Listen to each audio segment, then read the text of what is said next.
Yes guys, what's going on? Welcome to Stretford Paddock. I am Adam Mckola, just come off the kick-off.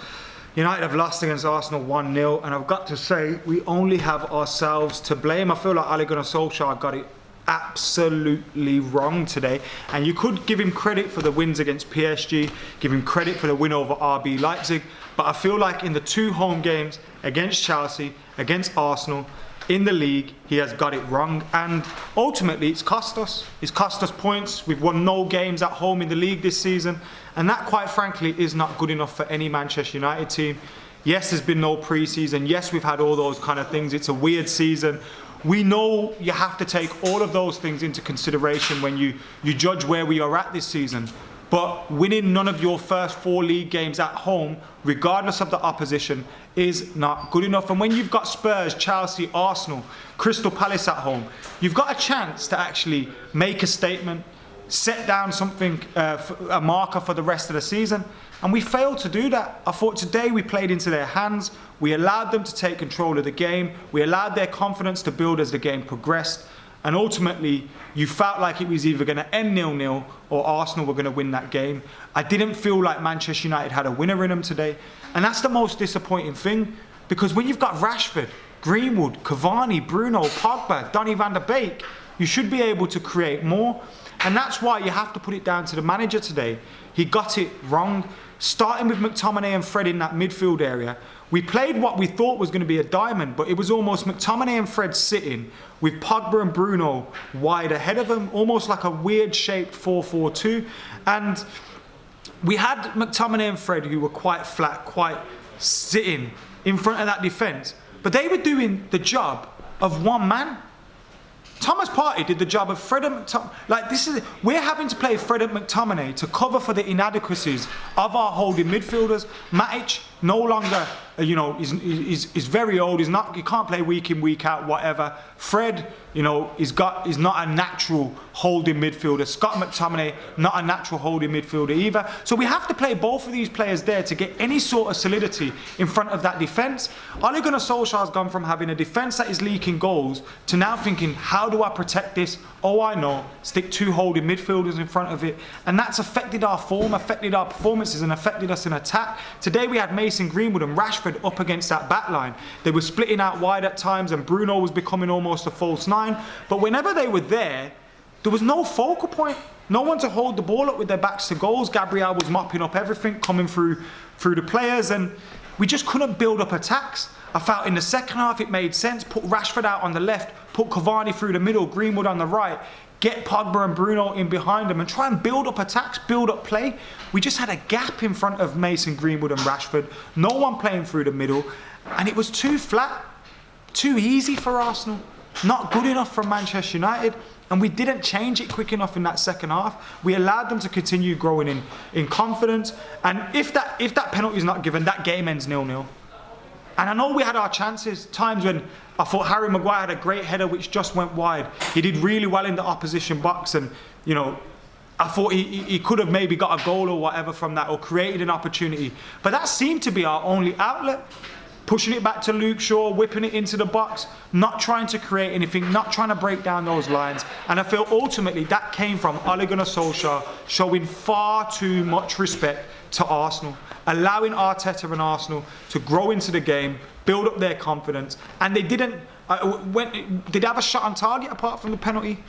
I can't really remember. Whilst they played well and everyone was sat around thinking, oh, Arsenal played well today, it was because they stopped us from playing rather than they played themselves. I never felt Arsenal are going to score here. Arsenal are going to score here. I never got that feeling during the game, but you always had that feeling that Manchester United aren't going to score. Now, as for the penalty itself, I don't think it was a penalty. I think it was a silly challenge from Paul Pogba, but I feel like he got the ball. He got luck, he got the ball, but it should never have been a penalty. Incorrect decision in that terms. But despite that penalty, despite that goal, could you have seen United getting a result? No, you couldn't have. And again, I feel like that's down to the manager. People have seen that. I've come on here and with Lars and Brian said, put some respect on Ole Gunnar Solskjaer's name when he's getting results against PSG, against Leipzig, and he's doing well in this. And Man United are finishing third when everyone thought we were going to finish outside the top 4. But you also have to give him criticism where it's due as well. And today we had more than enough in that team, on that bench, to get a better result than we did. We come up against the Arsenal side that haven't looked great, haven't been creating many chances, haven't been having many shots on goal, and Aubameyang that hadn't scored in about 5-6 games. And we played them and we showed them so much respect. So much respect. But the performance of Thomas Partey, man, I wanted that guy in the summer. And it showed you how much we needed a midfielder like that, more than maybe we needed a midfielder like Donny van der Beek. Yes, we need depth after Bruno and Pogba. And yes, Donny van der Beek's a fantastic player and he's going to offer us so much. But we needed a holding midfielder so much more. Because you look at Fred, you look at McTominay, you look at Matic. We're requiring two of them to do the job of one holding midfielder. And we're losing players in that midfield and in that attacking area because we're having to sacrifice one of them. And today, I feel like we played into their hands. It was way too easy for Arsenal today. We never played to our strengths. Did you ever see Rashford or Greenwood squaring anyone up, getting at them in wider areas, getting at them through the middle? No, I don't remember it. Do you remember Bruno getting on the ball, building up play? And again, shows you how important Anthony Martial is to the team. A number 9 that can play with his back to goal. Rashford, Greenwood couldn't do it today. You know, Gabriel was winning everything, coming through them, winning the ball, nipping in there. Martial's so important to that team. But the frustrating thing is, we had an experienced number 9 in Edinson Cavani, sat on the bench and didn't bring him on till late. Kept Fred and McTominay in a low block like that, blocking. This is why we criticise Jose Mourinho. And we're doing that. Ollie's got scared. We've conceded so many goals at home, 6 against Spurs, 3 against Palace, that we've shot up shop. But the problem is, we've closed up our attack as well because we're looking toothless out there. Can't wait to have Martial back in the lineup for that Everton game. Showed how important he is today. But we still had enough. We still had enough and we didn't do enough. And despite the fact that the penalty decision for me was never a penalty, ultimately it was given. And Arsenal, even if they didn't have that penalty, would have deserved a draw today. Would have been the team that left that thinking, maybe we should have won that game. Because whilst United had their chances, could have done better, had a lot of possession in the second half, never, ever, ever did enough with it. And ultimately, I feel like Ollie's to blame. Ollie got it wrong, Arteta got it right, and Manchester United lost. Anyway, let me know your thoughts on that in the comments below. Make sure you like and comment and share and subscribe. And remember, we'll be back with so much more on Stretford Paddock as well. I'll be on the next Stretford Paddock watch along for Istanbul Besikshahir game. And of course, if you can as well, head over to youtube.com/Adam Mckola.